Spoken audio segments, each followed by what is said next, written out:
Good morning and welcome to Creative Living Fellowship's Sunday morning online service. Please join me in singing our opening song, Use Me.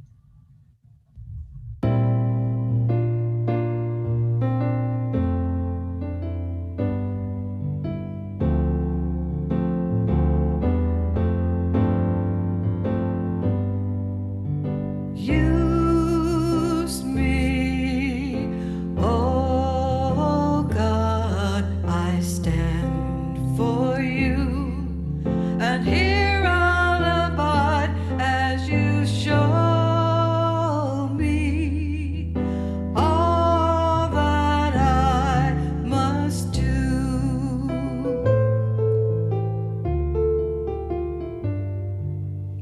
I used to think God was the sun, God is the sun, and God's so much more than the earth and the stars and all of creation.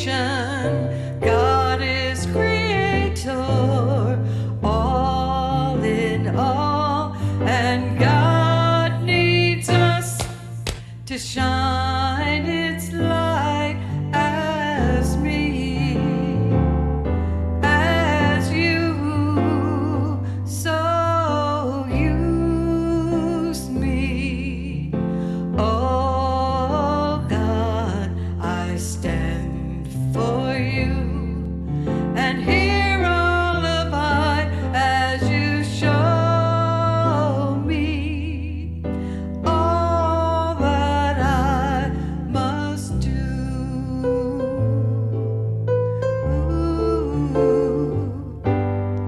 Command my hands, what must they do? Command my life, it's here for you. God is the love that heals all creation. God is creator, makes all things new, and God needs us to shine its light as me, as you, so use me. Oh God, I stand for you, and here I'll abide as you show me all that I must do. Show me all that I must do. Show me all that I must do.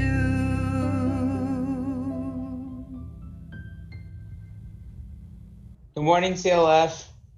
Love and blessings, CLF. Hello, CLF. We miss you. Good morning, CLF. Happy prayers. Buenos dias, CLF.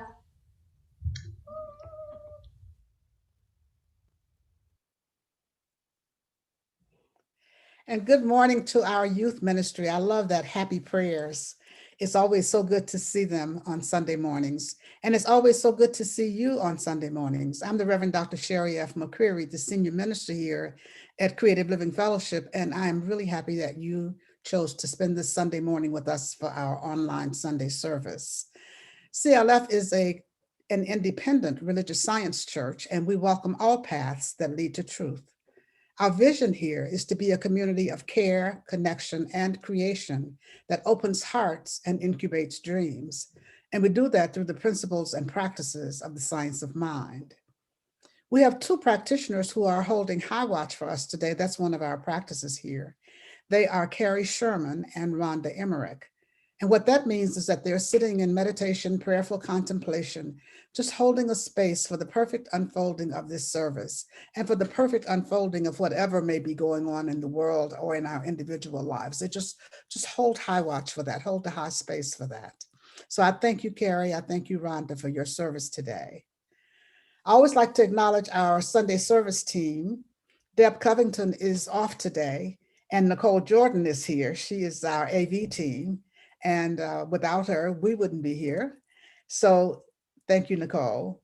Of course, our music director, David Panessa, is here. He does our Sunday morning meditation service.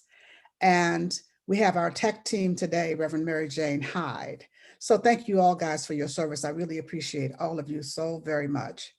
Our musical inspiration today is one of our very own, one of our favorite friends, LeeLee Robert is back with us again today. So she'll be with us just a little bit later.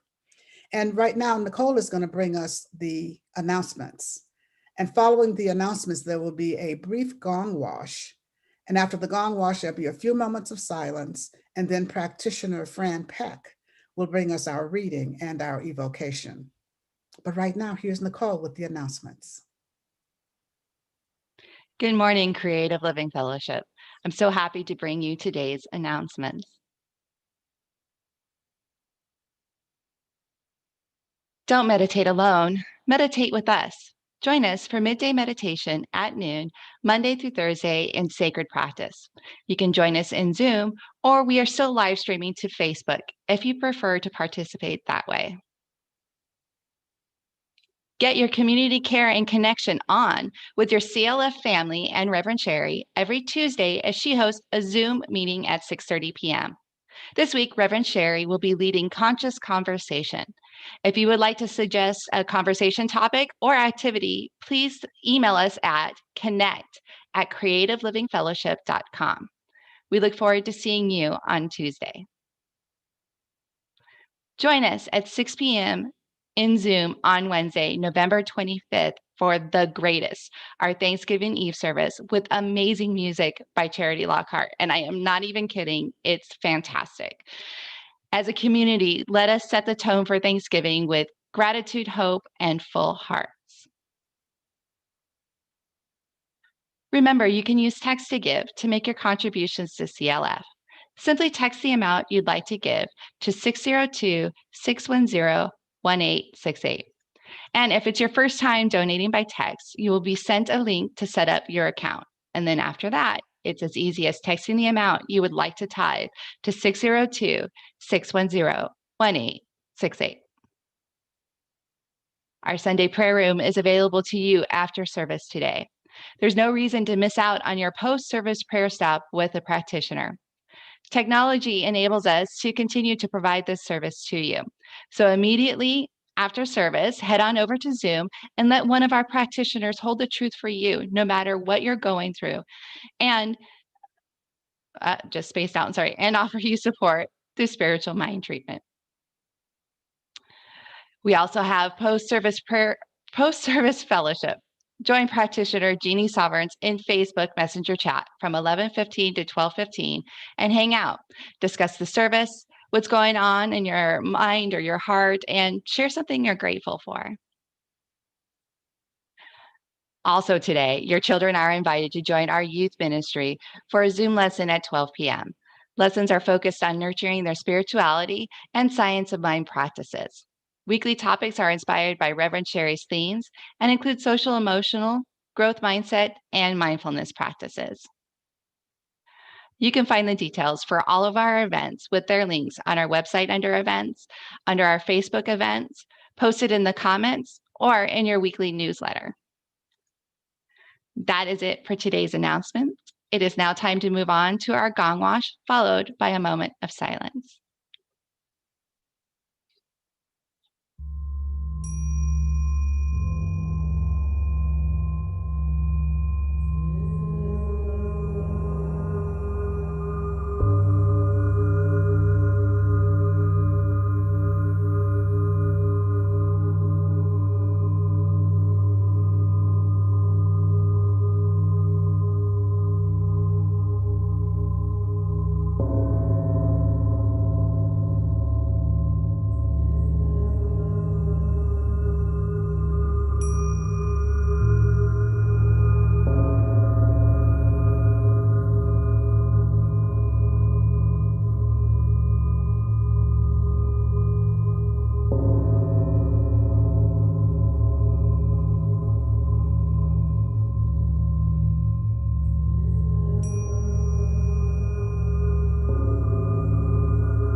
Keep open the door of thy heart. From For the Inward Journey by Howard Thurman. Keep open the door of thy heart. It matters not how many doors are closed against thee. It is a wondrous discovery when there is disclosed to the mind the fact that there may be no direct and responsible relation between two human beings that can determine their attitude toward each other. We are accustomed to thinking that one man's attitude toward another is a response to an attitude. The formula is very neat. Love begets love, hate begets hate, indifference begets indifference. Often this is true. Again and again, we try to mete out to others what we experience at their hands. There's much to be said for the contagion of attitudes. There are moments in every man's life when he tries to give as good or as bad as he gets. But this presupposes that the relation between human beings is somehow mechanical, as if each person is utterly and completely separated. This is far from the truth, even though it may seem to square with some of the facts of our experienced behavior. There is a profound ground of unity that is more pertinent and authentic than all the unilateral dimensions of our lives. This a man discovers when he is able to keep open the door of his heart. This is one's ultimate responsibility, and it is not dependent upon whether the heart of another is kept open for him. Here is a mystery.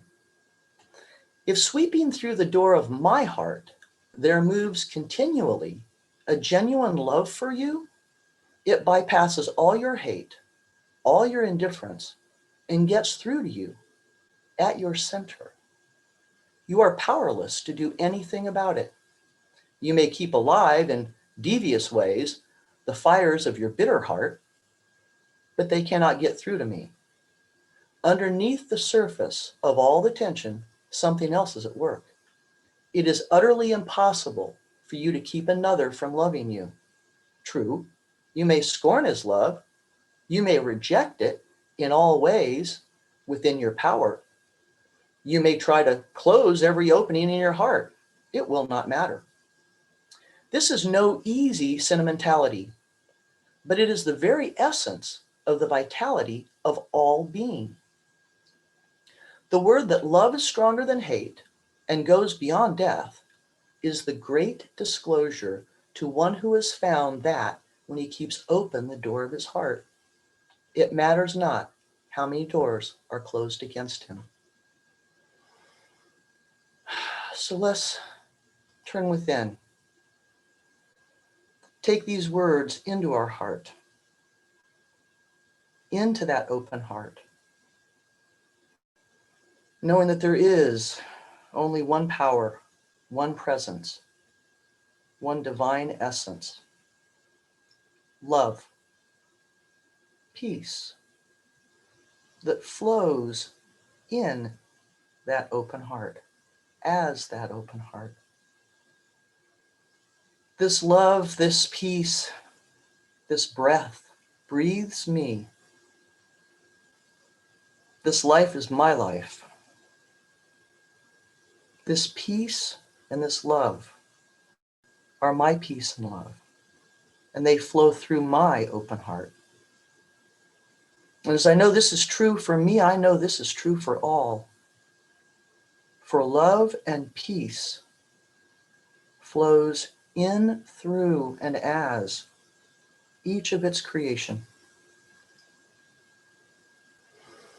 And so in this knowing, I speak my word of blessing for this service, for everyone involved with this service. I speak my word of blessing for Reverend Dr. Sherry and her message, knowing it is divinely inspired. I speak my word of blessing for the entire creative living community, knowing that the power and the presence of God is right where they are, and knowing that each receives that for which they have need. I speak my word of peace over this nation and over this world. knowing that the power and the presence of love and peace and harmony is right where each of us is, holding us, loving us, empowering us. I speak my word of blessing for anyone experiencing loss, experiencing the impact of COVID, knowing that the healing power of God is right where they are, protecting them, keeping them. I speak my word of blessing for teachers of truth everywhere, knowing that we are all one in that one life, that one spirit. And so knowing this, I speak my word of blessing for the perfect unfolding of this day. Knowing that God flows in, through, and as each and every experience in this day. And so in thanksgiving and gratitude, profound gratitude for this blessing, for this knowing, for these principles, I simply release my word into that law of love, knowing that it is already done in the one mind of God. I release in faith, I release in trust, and I release in truth. And so it is. Amen. And now, LeeLee Robert.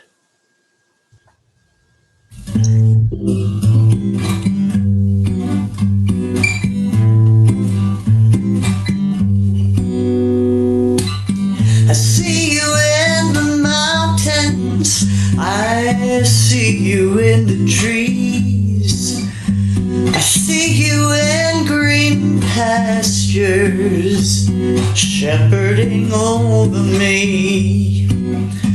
I see you in a baby's smile, wide-eyed wonderfully.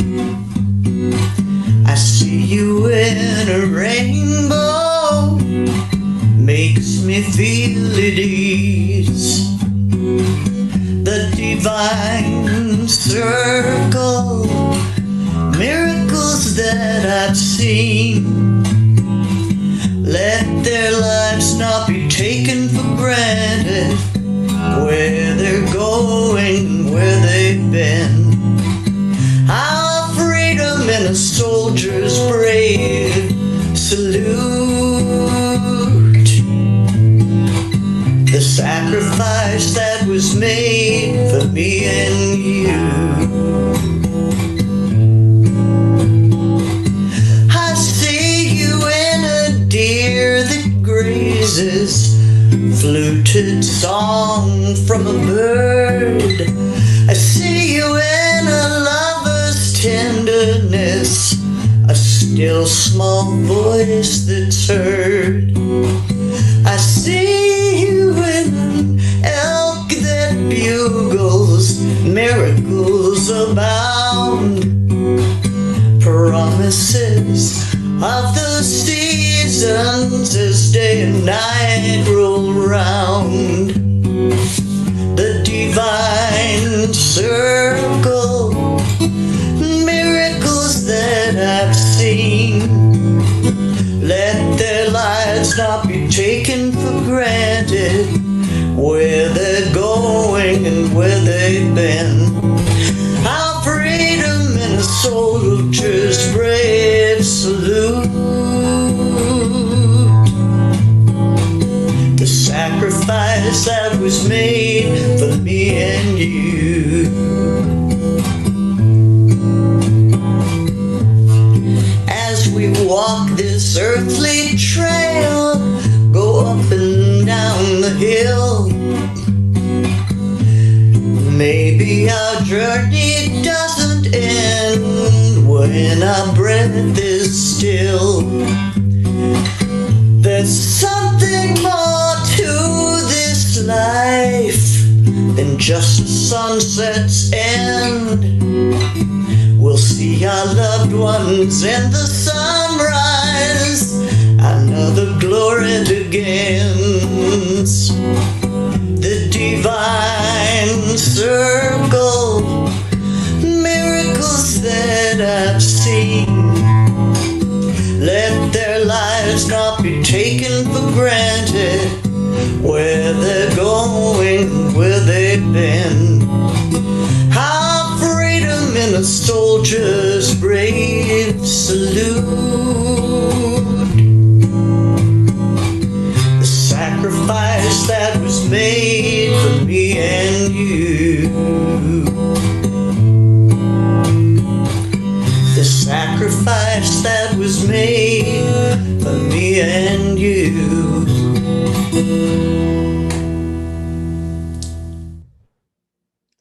Thank you so much, LeeLee Robert. It's so good to see you. This time of year, we usually see LeeLee at Easter time in our sunrise service in the garden on Easter Sunday morning. It's great to see her at Thanksgiving time this year. So thank you. She'll be back with us during the offering time. So let's take a deep breath together as we move into this part of our service. Here we are at Thanksgiving time, and our theme for the month, as you know, is a litany of thanksgiving. And today the topic is the harvest of the heart, the harvest of the heart. You know, a harvest is a gathering in of fruits that have ripened, of crops that have ripened. And I like the part about harvest that is a gathering in, because that's where we are right now in this season of gathering in as we move toward winter, as we move toward going back into being in our homes, kind of, it isn't lockdown, but certainly being more separate from each other than we have been for the last couple of months anyway. And this is a time of gathering in. This is a time of gathering in. This is a time of the harvest. This is a time of really going inward. And we've been doing a lot of that because we have been apart from each other for so long. But this is a different time when we start into winter, when we start into Thanksgiving time. And this is what I'd like us to think about today, the harvest of the heart. You know, gathering those fruits of an open heart is what I'd like to talk about today. I've been thinking a lot about how Thanksgiving is so different for us coming up this year, how the holidays are going to be so different for us coming up this year, how life is so different for us coming up this year. And how are we dealing with all that? I think that there are some people who are reeling from it. There are some people who are still reeling from the election. There are some people who are still reeling from the separation and the pandemic. There are so many things that have just left us with heavy hearts. There's so many things that we get concerned about. There's so many things that we think about. There's so many things that are so different in our lives. And so I'd like us to just take a deep breath and just really be open. Take a deep breath and just really be available. Take a deep breath and just really be anchored and centered and looking at what's really going on with us. What's really keeping us from, well, let me just say this. Harvesting has to do also with planting and harvesting and sowing and reaping. And so we're going to always reap what we sow. We're going to always harvest what we plant.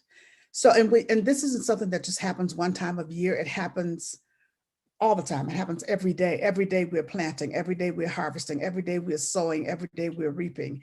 And if we want to know exactly what we have sown, look at what we are reaping today. That's where we are. Whatever we are reaping today is what we have sown in the past. And so making the decision to start from this point to sow something different so that our tomorrows will be different. Our tomorrows will look the way we want them to look. Our tomorrows will have the experience we'd like to have. And so the starting place is always in the heart. And as I look at the things that are going on, as I've been talking about all month, as we've been talking about really for several months, all the unrest, all the divisiveness, all the otherness that we find that we get caught up in, I've been just really wondering and considering what is it that we all need? What is it that we all need? And this morning it came through so strongly. What we all need is forgiveness. What the world needs is forgiveness. What we all need to practice over and over and over again is forgiveness in every area of our lives. That is the big thing that we forget about. And that's the thing that is so important for us to keep open the doors of our hearts. As the reading said, keep open the door of our heart. That's one of my favorite readings, because when we close the doors of our hearts, then we close out each other. We close out, first of all, we close out God. We close out that only power, that only presence, that only life that is our very life with our hearts closed. And so when we do that, we're closing out each other also. And we do that with our unforgiveness, with our grudges, with our resentment, with our anger, with our blame, with our judgment, with all the stuff, and Howard Thurman calls that thicket. The thicket that our hearts get caught up in over and over and over again. And so I just urge us all to really open our hearts, open our minds, open our entire being to the possibility of forgiveness. And keeping in mind, I talk about forgiveness off and on a lot, keeping in mind that only you can make an act unforgivable. There are some things that we see that people do that we think we'll never forgive them for, and that we can't forgive them for it. That makes that act unforgivable, because we have made it unforgivable by declaring it to be unforgivable within ourselves.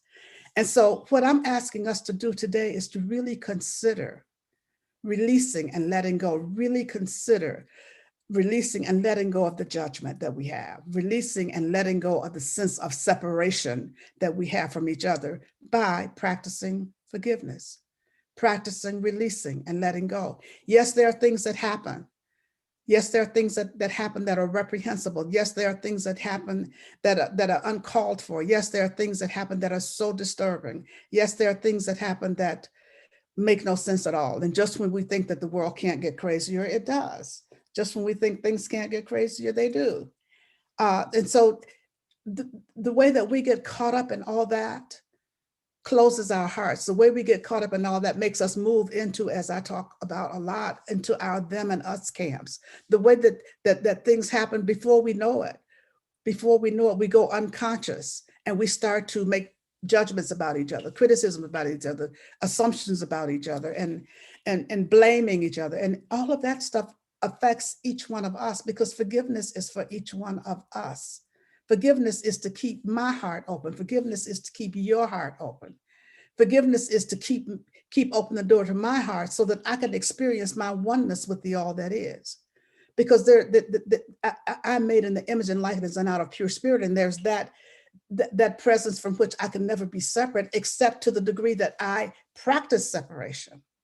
Except to the degree that I practice separation. And I practice separation when I am closing my heart, when I am separating, when I'm acting like I don't know who I am, when I'm separating myself from others, when I'm separating myself from myself by holding something against myself. And so it is just so important for us to just take a deep breath, take a step back, and just really make a decision that, you know what, the biggest thing we need to do right now is forgiveness, is practice forgiveness. Practice forgiveness. Ernest Holmes says we must be in a continual state of forgiveness, else we'll be in a continual state of unforgiveness. We must be in a continual state of forgiveness, else we'll be in a continual state of unforgiveness. There's no two ways about it. You're either in a state of forgiveness, and you're in that state constantly, continually, or you're in a state of unforgiveness. There's no middle ground there. It's forgiveness or unforgiveness. And so I'm inviting you to really consider being in that constant state, that continual state of forgiveness, that continual state of letting go, that continual state of releasing blame and releasing judgment and releasing shame and releasing guilt and releasing all that stuff that we hold on to. all that stuff that we hold on to. And as we're holding on to it, we internalize it. And then it becomes a part of our energy field. And that energy has to go somewhere. And then we end up with dis-ease. We end up experiencing dis-ease in every area of our lives, in addition to in our body temples. And so it's important for us to keep in mind that forgiveness is for each one of us. And forgiveness is one of the best spiritual practices that we can do. When we do our prayer, we do our meditation, we do our forgiveness practice. That should be a daily practice, a daily practice. A daily practice is of forgiveness, a continuous practice. Martin Luther King says forgiveness is a continual act. It's not an occasional act. It's a continual thing throughout our lives. And so it's important for us to really, really, really set our intention to start a forgiveness practice. If you have one, wonderful, wonderful, bump it up some. If you don't have one, wonderful, start right now. You can start right now. You can start right now. And so I'm inviting you to really start by a couple of things I want to say about it. Start by doing an assessment to see where you need to do forgiveness work. Where do you need to do forgiveness work? Who do you need to forgive? What do you need to forgive? What is it that just makes you angry over and over and over again? Who is it that makes you angry over and over and over again? Who is it that you can't stop talking about? Who is it that you can't stop talking about and blaming and judging? Or what is it that you can't stop talking about and blaming and judging? If there's anything that's got your attention in that way, that's a forgiveness issue. That's a forgiveness issue. That means that there is something that you need to let go. There's something that you need to release, because if you're blaming and you're judging, your heart is closed. If you're blaming and judging, your heart is closed. And if a closed heart is a closed heart. If your heart is closed in one area against one person, your heart is closed. It's closed. A closed heart is a closed heart. If there's a block, there's a block. And so keeping in mind that when we are in that place of judgment, we're in that place of blaming, when we're in that place of finger pointing, when we're in that place of criticizing, we're in that place of a closed heart. We're in that place of a closed heart, and that's not where we want to be. And as the reading says, and I was talking about so reaping what we sow. As the reading said, love begets love, hate begets hate, indifference begets indifference. What you reap, so shall you sow. What you sow, so shall you reap. What you sow, so shall you reap. And so keeping that in mind, it is so important for us to really monitor as we go along what we're thinking, what we're saying, how we're acting, how we're feeling about a person, how we're feeling about a situation, how we're feeling about circumstances, how we're feeling about ourselves. All of that is so important, because this gives us the nudge that there's some forgiveness that needs to be done. There's some forgiveness that needs to happen, so that we can open our hearts. Ernest Holmes says we cannot expect to be forgiven unless we forgive. We cannot expect to be forgiven unless we forgive. We got to be willing to forgive. We got to be willing to forgive. And so he also says, refuse to see the negative side of anyone. Holmes also says, refuse to see the negative side of anyone. And now that's a tough one. As I've said this before, that's a tough one. However, keeping in mind that we're also taught that what we're looking for, we're looking with, what we're looking at, we're looking with. So if we're seeing the negative side of someone else, what we're looking at, we're looking with. How is that reflecting me? We are each and all a reflection of each other. We're always reflecting each other. And I like to say that when somebody's reflecting me, it's not that I'm not that bad. It's that they are worse, and they're that bad so that I can see it, rather than just owning it. If I'm seeing it, that's what I'm looking with. And that's for all of us. What we're looking at, what we're looking with, what we're looking for, we're looking with, because otherwise we couldn't see it. So refusing to see the negative side of anyone is our charge. Refusing to see the negative side of anyone. And when we do, forgive ourselves for that, And whatever it is that we are seeing in them, forgiving them for whatever that is. Forgiving them and releasing them and letting them go. Now, forgiveness, of course, does not mean that we are condoning wrongful behavior. It doesn't mean that we don't hold people accountable. We can forgive someone and still prosecute them. I used to be a prosecutor. We can forgive someone and still prosecute them. But we're doing it from a place of an open heart. We're doing it from a place of non-judgment.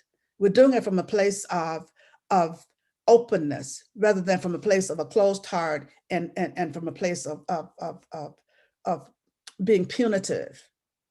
And punitive in the sense of getting revenge or blaming, or continuing to blame, or continuing to punish, wanting to punish. You know, when we forgive someone and still hold them accountable, we know that the law of cause and effect is always working. So whatever the consequences of their action will be, whatever the effect is, whatever the natural consequence of their action will be, will happen. We don't have to worry about revenge. We don't have to worry about how it's going to turn out. We don't have to worry about any of that. Our work is to open our hearts, to release anything that we're holding, to still hold people accountable if we need to, hold ourselves accountable when we need to, and then let the law take over. Let the law take over. Let the law of cause and effect operate, because it is always operational. It is always operational. So I invite you to do an assessment and determine where is it that you need to do forgiveness? Where is it that, what is it that you need to release? And you know, it could even be the pandemic. You know, everybody has gotten pandemic weary. We're dealing with pandemic fatigue. And the devastation that has occurred because of this virus is really something. And to the degree that we are angry about that, to the degree that we are holding our hearts closed against the way that's happening, we need to do forgiveness there. And forgiveness work doesn't have to make sense. That's the thing that we have to keep in mind. It doesn't have to be logical. Like, it makes no sense for me to have to forgive a pandemic. Well, if you're holding something against it, it does make sense, because the forgiveness is for you. The forgiveness is for you. The forgiveness is for you. The forgiveness is for me. And so to the degree that we're holding our hearts closed against anything or anyone or any situation or any circumstance, to the degree that our hearts are closed, take a deep breath and just let it go. Be willing to let it go. Be willing to let it go. And so I invite you to really do that assessment and determine where you need to do forgiveness. And then when you find those things that are really, really hard to let go, start with the little things. Start with little infractions. Start with minor infractions. Because the more you can do the little ones, the more you can do the little things, the more you can practice forgiveness just about somebody cutting you off on the freeway, the more you can do forgiveness about somebody who really upsets you by something they say on TV. But the more we can do those kinds of things, the more we develop our forgiveness muscle, the more we strengthen that forgiveness muscle. And it's so important for us to strengthen that muscle. It's like exercise. We got to do it over and over and over again. And sometimes we'll be more successful at it than others. Sometimes we will be, we can just forgive on the spot. We can forgive on the spot. We can forgive on the spot. Other times we hold on to stuff that we don't even know we're holding. Sometimes things are so outrageous that we don't even know that our hearts have closed and that we've moved into that place of judgment. When we do that, step back and see what little thing is irritating you. What little thing is getting on your nerves? What little thing is it that you're willing to let go of and you can let go of easily? You can just take a breath and say, oh, I'm holding on to that. Let me just let that go. Let me just let that go. I think that is the way that we can really get into that habit. We can get into that, what I like to call that atmosphere of forgiveness. We can get into that place where we can just let things go on the spot. There's no reason to hold on to it.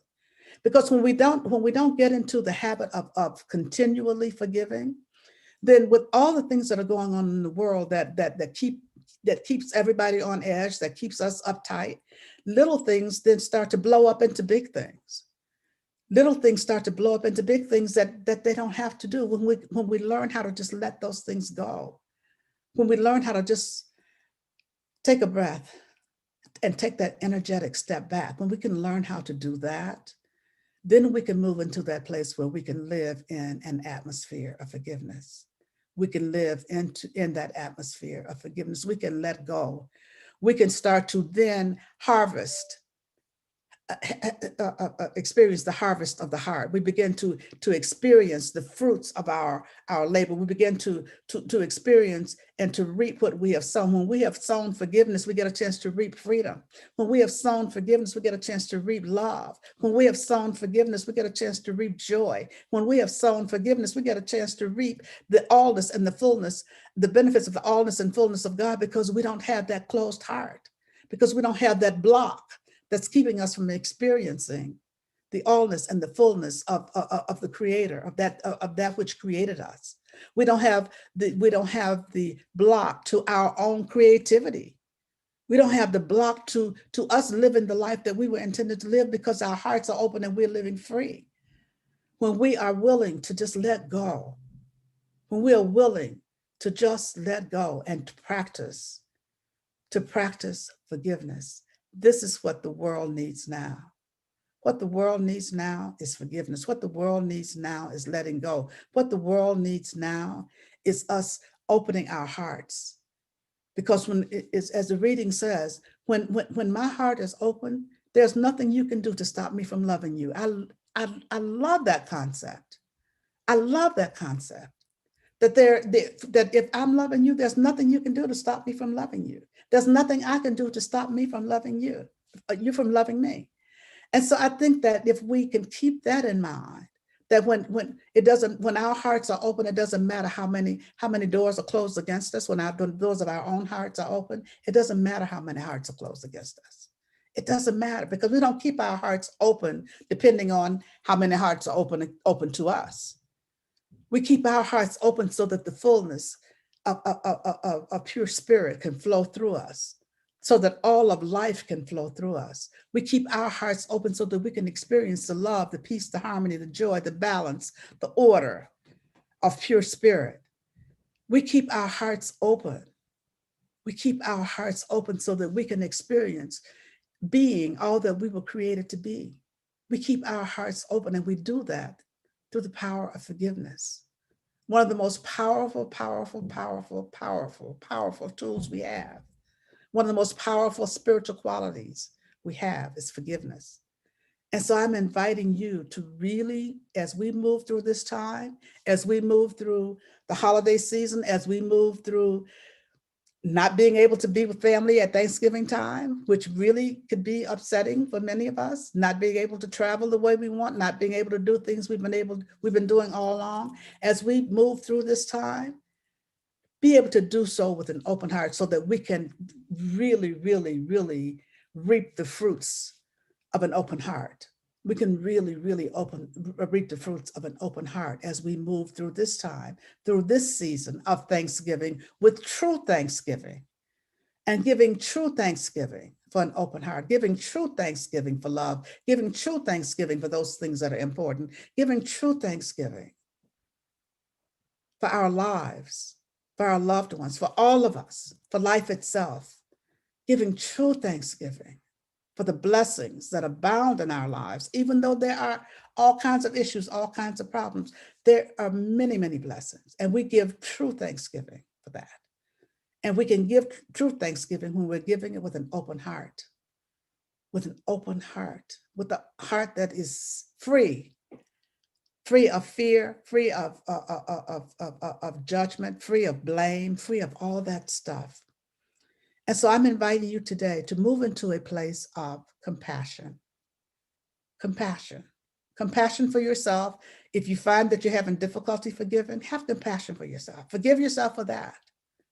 And continue to work on it. Continue to work on it. Have compassion and continue to work on it. Have compassion and continue to work on your forgiveness. Have compassion for others when you can't always see their behavior changing. Having compassion and recognizing that we all share a common humanity. We all share a common humanity. And how difficult it must be when someone acts so badly, when someone acts so harmfully to others, how difficult that life must be, because that is a life that is feeling separate from God. And so we don't want to be in that same position of feeling separate from God. We know we can never be separate, but that feeling of separation, that sense of separation is what keeps us against each other. And so I'm inviting you today to shore up your forgiveness practice, to shore up your forgiveness practice, to set your intention to start forgiveness right here today, right now. There's somebody that can come to mind like this. There's something that can come to mind like that you're holding. And I'm inviting you, let it go. Let it go. Let it all go. And just open our hearts so that the door of our heart is always open. And the doors all around us will begin to open because of our open hearts. We create that space for other hearts to open also. And this is what I'm inviting us to do today. Forgive and forgive. And then take a deep breath and forgive again. Michael Beckwith says, with highly evolved people race to see who can be the first to forgive.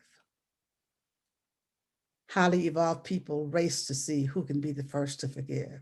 Are you going to be the first? Doesn't matter what somebody else is doing. You can be the first to forgive. And so that's what I'm inviting you to do. So let's just turn within as we just move into that place of the open heart.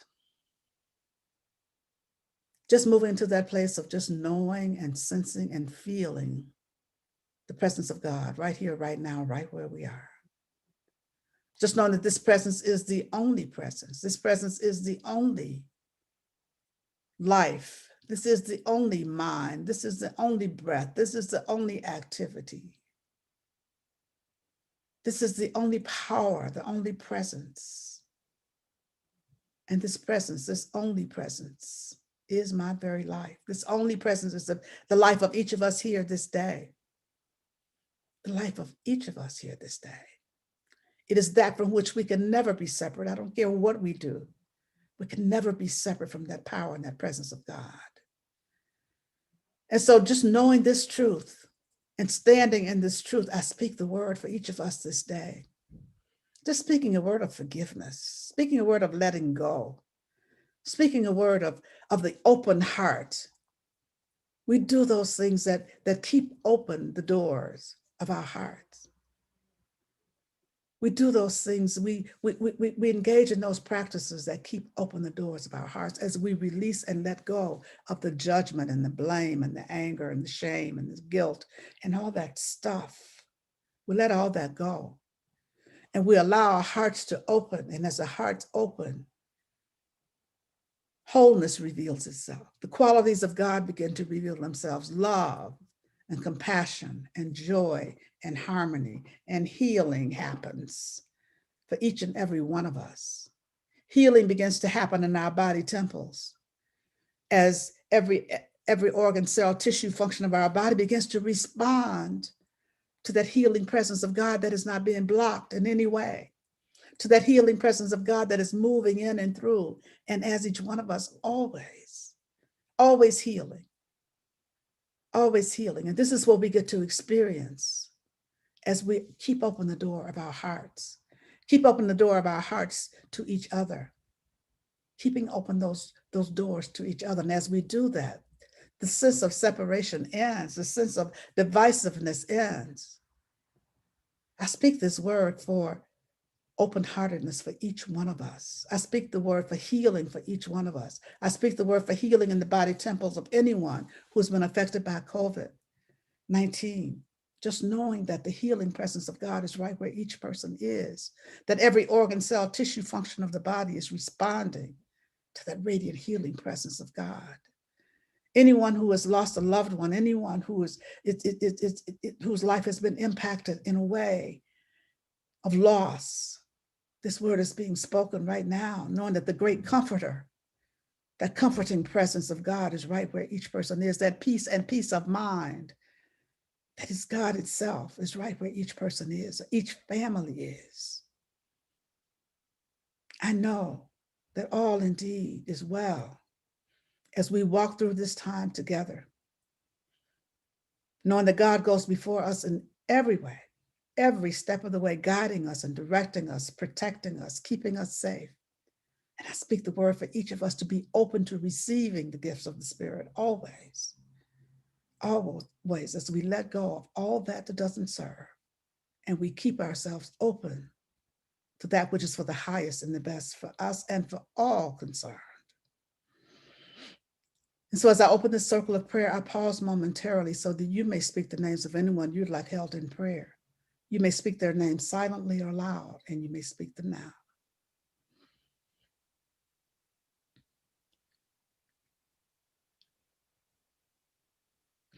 And so for all those whose names were spoken here this day, I know that God is right where each of them is, blessing and keeping them.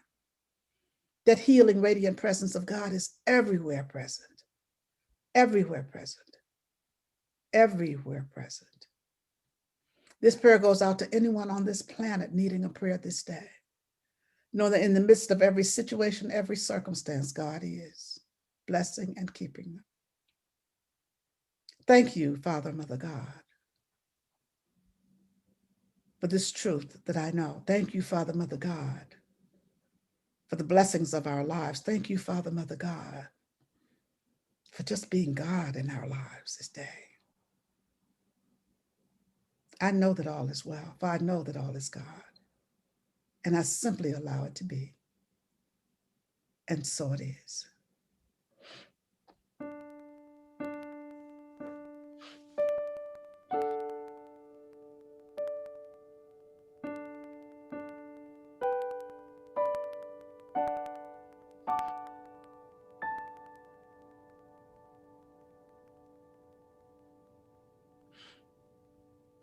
Thank you, David. And so let's just take a breath as we move into our conscious giving time. This is a time that we give of our tithes and offerings. As you know, CLF is a tithing church, and we invite you to participate in this sacred practice with us by tithing right here at CLF. You can do that by pressing the donate button on our website or by clicking on the donate link on the comments. You can text to give also, but however you do, we certainly appreciate your continued support of Creative Living Fellowship.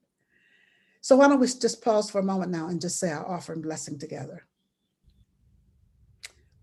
Divine love, through me, blesses and multiplies all that I am, all that I have, all that I give, all that I receive, and all that I circulate. Thank you, God, and so it is. And so now here's LeeLee Robert again.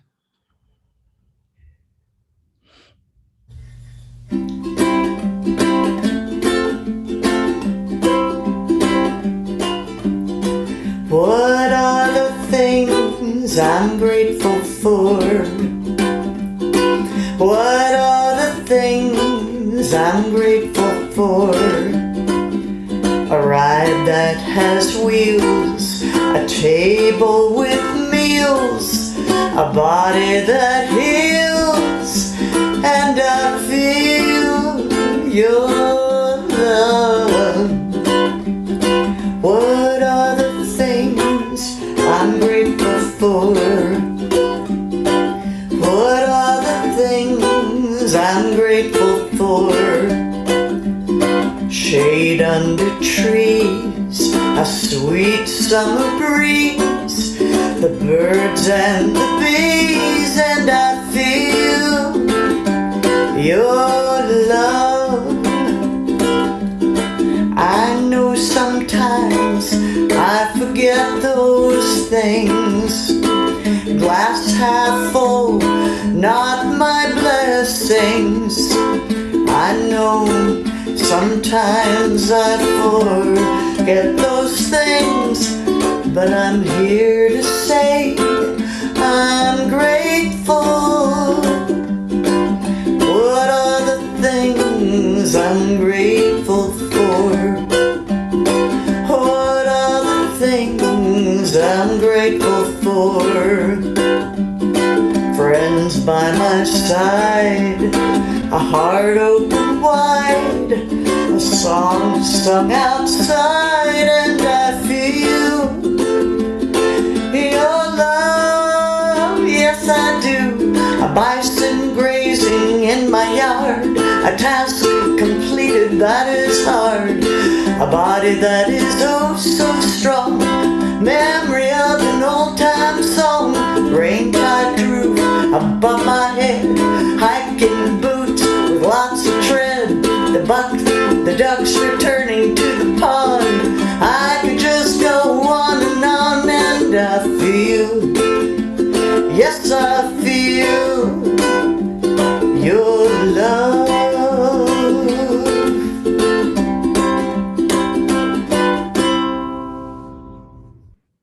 Thank you so much, LeeLee, for that litany of Thanksgiving, the things that you're grateful for. And that's a thing for us to keep in mind this as we continue through the rest of this month, and particularly this week since Thanksgiving is coming up. I just have a couple of closing announcements to remind us that this is Thanksgiving week, and it's a different kind of Thanksgiving for us this year. We used to have a Thanksgiving brunch at the center for people who wanted to come and have Thanksgiving brunch together, and that's not happening this year, but we can have family breakfast, family dinners on Zoom. That's what I'm doing with my family this year. My daughter and I and my two sisters and I are having Thanksgiving dinner on Zoom. So I invite you to have a great Thanksgiving. You know, see how you can do it differently and see how you can still enjoy it. See how you can still enjoy it. You can enjoy it by having Thanksgiving Eve service here with us on Thanksgiving Eve, Wednesday night at 6 o'clock. We have a Thanksgiving Eve service coming up. It's the topic is the theme is the greatest.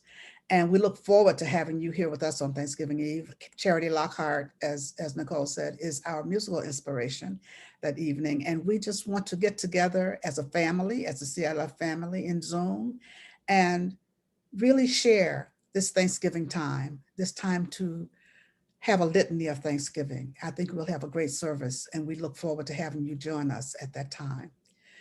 Immediately after service today, the youth doesn't meet immediately after, they meet at 12 o'clock.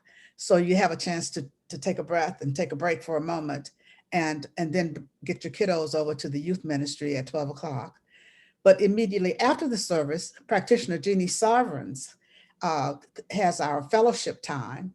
And for those of you who used to love to connect in Holmes Hall at fellowship, to fellowship together after service, you can do that still on Zoom. Immediately after service, you can have fellowship time with Jeannie Sarverns, and you can still have your meals and bring your food and your refreshments and your snacks and connect with each other as you fellowship, as you eat and do all that. So that's immediately after service. And also the Zoom prayer room is open with the practitioners. So don't forget that you can have a private prayer with the practitioner immediately after service in the Zoom prayer room, or you can email the practitioner core at prayer@creativelivingfellowship.com. And the practitioners pray over your written requests for 30 days.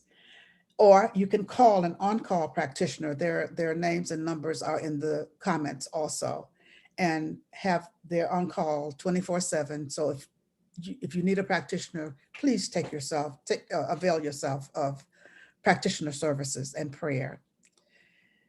The other thing is the treatment for supply. Don't forget, that's our community prayer, and we want to continue to use it. Now more than ever, continue to use it, continue to use it, continue to use it, because it's really working. I got a most wonderful text message from a congregant yesterday, just telling me the wonderful things that have begun to happen in her life as a result of using the treatment for supply. And she was just saying how much it works. And I was so glad to hear that, because I know it works in all of our lives. So I continue to ask you to continue to use it. And most of all, continue to connect with each other. Connect with each other. This is a time to really reach out this Thanksgiving week as we move into this holiday time. Reach out to someone you haven't reached out to before. Reach out to someone you haven't talked to before. Send them a text message, send them an email, make a phone call. However it is that you reach out, do that. And just say, I love you, I miss you, happy Thanksgiving. It would be really great for us to just remember each other around this holiday time in a special kind of way. by just reaching out even more than we usually do. And so I say to you all, happy Thanksgiving. I look forward to seeing you on Wednesday evening. I miss you. I love you. I'm glad that you're here with me on Sundays. It's really great to see you and to be here with you. And so now we are just going to move into our closing song, I Release. I release and I let go. I let the Spirit run my life, and my heart is open wide. Yes, I'm